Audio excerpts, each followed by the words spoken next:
स्वागत है दोस्तों। मुस्लिमों के कानून शरिया कानून में शादी के बाद शादी के समय असल में मेहर दिया जाता है, जो कि स्त्रियों को दिया जाता है, लड़की को, पत्नी को दिया जाता है। और एक तरह से वो एक नजराना या एक तरह से कह सकते हैं आप, एक उपहार होता है कि आप मेरी ज़िंदगी में आई हो और आपको घर चलाने के लिए कुछ रुपए पैसे की जो ज़रूरत होगी उसे पूरा करने के लिए वो मेहर दिया जाता है। लेकिन भारत में, स्पेशली भारत में ऐसा कर दिया गया है कि मेहर तब दिया जाता है जब तलाक होगा। इस बात को इस तरह से घुमा दिया गया है ताकि जब तलाक होगा तभी मेहर देना पड़ेगा, तलाक नहीं होगा तो मेहर देना नहीं पड़ेगा। दूसरा, यहाँ पे दो फ़ायदे हैं कि एक तो तलाक होगा तो मेहर देना पड़ेगा, मतलब जो भी उसको पैसा तब दिया जाएगा जब तलाक होगा। तो एक तो उसको कुछ उपहार शादी के समय दिया ही नहीं गया है, और जो दिया जा रहा है वो एक तरह से मेहर को ये बता दिया जाता है आप मुझसे अलग हो रही हैं तो अलग होने का जो हर्जाना है वो ये मेहर है। तो ये एक बहुत अनप्रैक्टिकल टाइप की बात थी जिसे सुप्रीम कोर्ट ने कहा है कि आप इस तरह से नहीं कर सकते हैं। भारत में सभी को बराबर संवैधानिक अधिकार हैं, तो जो अधिकार हिंदू स्त्रियों को है और दूसरे धर्म की स्त्रियों को है वही अधिकार मुस्लिम धर्म की स्त्रियों को भी होना चाहिए। तो उन्हें भी भरण पोषण का अधिकार होना चाहिए। उसमें भी एक पेच ये था कि ये लोग बोलते थे कि हम उसे इद्दत बोलते थे, तो इद्दत का समय होता 3 महीने, मतलब हम 3 महीने तक भरण पोषण देंगे, उसके बाद नहीं देंगे। सुप्रीम कोर्ट ने कहा है नहीं, ये भी गलत है, तो आपको भरण पोषण तो देना ही पड़ेगा। सुप्रीम कोर्ट ने ये कहा है। इस बात पर बहस हो रही थी। लियाकत जी ने बुलाया था बहुत से मुस्लिमों को, जिनमें से एक तस्लीम जी थे। उनको बुलाया तो इज्जत से गया था, पर शायद वो बेइज्जत होकर जाना चाहते थे। उन्होंने सीए की बात को इस तरह से घुमाया कि वो कहाँ से कहाँ ले गए। उसके बाद जो वो आप सुनिए, आपको भी मज़ा आएगा। हमारे साथ तस्लीम रहमानी जी जुड़ चुके हैं। यूसीसी, इससे सारी की सारी परेशानी खत्म हो जाएगी। तस्लीम रहमानी साहब, महिलाओं को इस तरीके से आना नहीं पड़ेगा अपने हक के लिए। देखिए, आपने अपनी डिबेट के शुरू में 3 पॉइंट रेज किए थे। मैं दूसरे पॉइंट से शुरू करता हूं। तीसरा पॉइंट आपका यूसीसी था, दूसरा पॉइंट था कि देश शरिया से नहीं चलेगा। पहली बात मैं पूछना चाहता हूं, ये बात भारतीय जनता पार्टी और मीडिया के लोग मिलके पिछले चंद सालों से शोर मचाते हैं बहुत शिद्दत से, देश शरिया से नहीं चलेगा, देश शरिया से नहीं चलेगा। मैं पूछना चाहता हूं, पिछले 75 साल में अगर आप मुझे बोलने देंगी तो मैं बोलूं, वरना मैं इजाजत ले लूं आपसे। नहीं चलेगा। मैं आपको वापस रिइटरेट कर रही हूँ, नहीं चलेगा। आप काइंडली मुझे रनिंग कमेंट्री ना दें, मेरी बात पूरी होने दें। अगर आप चाहती हैं कि मैं बोलूं तो मैं बोलूंगा। हाँ, वरना फिर आप बोल ही नहीं, आप लोग सब बोल रही हैं। आप मीडिया पर आरोप लगाएंगे, आपको लगता है? मैं अर्ज कर रहा हूँ कि ये जो इतना उछालू नहीं, आप इतनी बड़ी भी नहीं हो गई हैं कि आप दूसरे की बात नहीं सुने। फिर आप बुलाइए, आप आधे घंटे का। आप इतनी बड़ी भी नहीं हो गई हैं।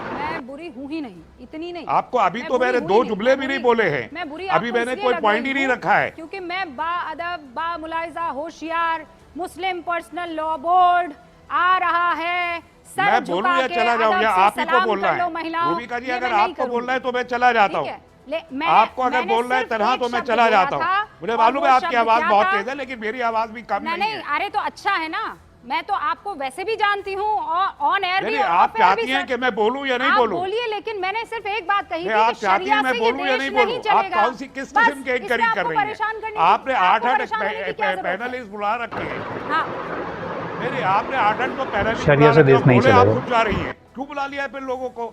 आप इतनी बड़ी अल्लामा, आप बताते खुद मौजूद है, मोहतरम अल्लामा। तो ठीक है, आप बोलती रहिए, फिर हम लोग भी मैं ही दिखूंगी, आमना भी मैं ही दिखूंगी, जो भी इसके पक्ष में होगा वो मैं ही दिखूंगी। मुझे तो सब दिख जाए। मैं मौका दे रही हूँ आपको। आप शायद मुझे सुनना नहीं चाहती हैं। आप अगर मुझे सुनना नहीं चाहती हैं तो मैं चला जाता हूँ। आगे बोलना शुरू कर दीजिए। मैं चला जाऊंगा अगर आप मुझे सुनना नहीं चाहती। आप सुनिए सर, मैं आपको रोक तो नहीं सकती हूँ, लेकिन इतना आपसे कह सकती हूँ कि अब आप अपनी बात रख सकते हैं। नहीं, आप अगर ये बदतमीजी करेंगी कि आप अपनी ही सुनाती चली रहेंगी और दूसरों की नहीं सुनेंगी, मैं चला जाता हूँ। सेंटेंस बोला था, आपको बर्दाश्त नहीं हो सकते मेरे 2 जुमले भी। आपके पास जवाब नहीं है देने के लिए। मैं कह रही हूँ ना, आपका सारा इल्म खत्म हो जाएगा अगर मैंने 2 जुमले बोलने शुरू कर दिए। सवाल कीजिए ना, फिर मैं जवाब देती हूँ कि नहीं, डिसाइड करेंगे। जरा 2 मिनट के लिए खामोश रहिए आप। नहीं, वो 2 मिनट के लिए खामोश रहिए आप। वो आप डिसाइड नहीं करेंगे। नहीं, मैं ही डिसाइड करूंगा कि ना, मैं ये बिल्कुल तो नहीं डिसाइड करेंगे वो करूंगा कि decide। मुझे बोलने के लिए आपको जो या कहना आपकी है लालसा कहिए, सुनने पर के वक्त लिए। आप decide होती नहीं कौन है करेंगे। मुझे डांटने डपटने वाली? मैं डांट राइट क्या है मैं आपको? डांट और आपको डपट क्या नहीं राइट है? हूँ, मैं अपनी आप बात मेरी कह कौन रही है कि आप हूँ। मुझे डांटेगी डपटेगी? मैं अपनी आप है बात क्या रख चीज? रही हूँ। आप है क्या चीज? अरे आप एक आप टेलीविजन सुनिए, की मैं एंकर है, आपकी- आपको मैं एंकरिंग करनी आपकी नहीं तरह आती, नीचे आप मुझे गिरूंगी डांटेगी? नहीं। मैं What the बहुत hell कायदे में आपसे it बात is? करूंगी।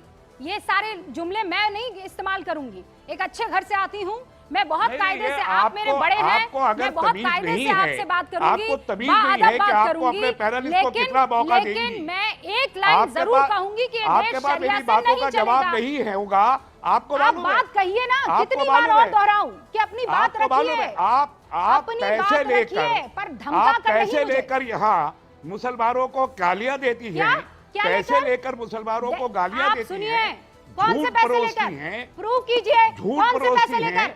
शर्म आनी चाहिए आपको। ये गलत बात बोली। बेशर्मी की हद है पैसे तस्लीम लेकर रहमानी। मुसलमानों Get को out गाली from this देती है debate। और झूठ बोलती शर्म है आनी चाहिए और आपको। दूसरों से आप भी मुझे चाहती है कि पर्सनली यही भी करें। जानते हैं और इस शर्म तरीके की आनी बातें चाहिए करेंगे। आपको।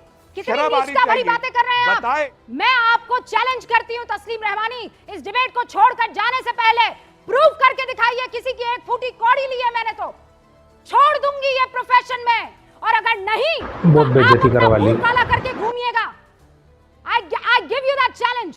प्रूव कीजिए किसी की फूटी कौड़ी मैंने ली है, और मुझे आपसे कोई बात नहीं करनी है। आप जैसे बेशर्म आदमी से मैं इसलिए बात नहीं करूंगी क्योंकि आपको ये काम है अपनी आपका। बात रखना बताइए ना मुझे, आई तो आप साबित लड़की कीजिए, के ऊपर अटैक करने मुसलमानों लगे। में किसने कहा कि अरे शरिया से प्रूव चलेगा करो देश? ना, किसने कहा? बताएं तस्लीम मुझे, रहमानी साबित प्रूव करें। करो कि ये मैंने किसी की बीजेपी एक और फूटी आपने कौड़ी कहा खाई है। और किसी ने नहीं कहा। प्रूव मुसलमानों कीजिए ने कि सिर्फ मैंने ये कहा किसी की कि फूटी कौड़ी कॉन्स्टिट्यूशन खाई है, से चलेगा। वरना और अपना उसके मुंह लिए काला लड़ रहे हैं, करके आप भी पूरे लड़ रहे हैं। मार्केट में आप घूमिएगा। शरिया याद लाओ, शरिया रखिएगा। लाओ। और अब मैं आपसे बात नहीं करूंगी जब तक आप माफी नहीं मांगते हैं। क्या प्रूफ है आपके पास? जब कोई बात नहीं होती है, कोई फैक्ट नहीं होता है, तो सीधा आरोप लगा दो कि पैसा लेकर ये करती है, पैसा लेकर वो करती है। शर्म आनी चाहिए आप जैसे पढ़े लिखे इंसान को। प्लीज ये नहीं रहेंगे मेरे डिबेट में, हटाइए। और इस तरह से बेइज्जत करके तस्लीम जी को भगा दिया गया। शायद उन्होंने बात ही गलत कर दी थी। उन्हें ये नहीं कहना चाहिए था कि देश शरिया से नहीं चलेगा या इस तरह की बातें, क्योंकि वो तो नहीं चलेगा, लेकिन उन्होंने बात को इस तरह से शुरू करने के बाद उसे बात को कहाँ से कहाँ ले गए और उन्होंने कहा कि आप पैसे लेके मुसलमानों को गालियाँ देती हैं। अगर कोई भी पत्रकार हो, अगर वो ईमानदार है तो वो सहन नहीं कर पाएगा। तो आज की डिबेट में आपने देखा किस तरह से एक बार फिर से जिस तरह से अशोक श्रीवास्तव जी के शो में एक बेइज्जती करके भगाया गया था, उसी तरह से इनको भी, तस्लीम जी को भी आज बेइज्जती करके भगाया गया। अगर आपको पसंद आ रही है ये डिबेट्स तो प्लीज़ चैनल को सब्सक्राइब कीजिए, वीडियोज़ को लाइक कीजिए। मिलते हैं अगले वीडियो में जल्दी ही। नमस्कार।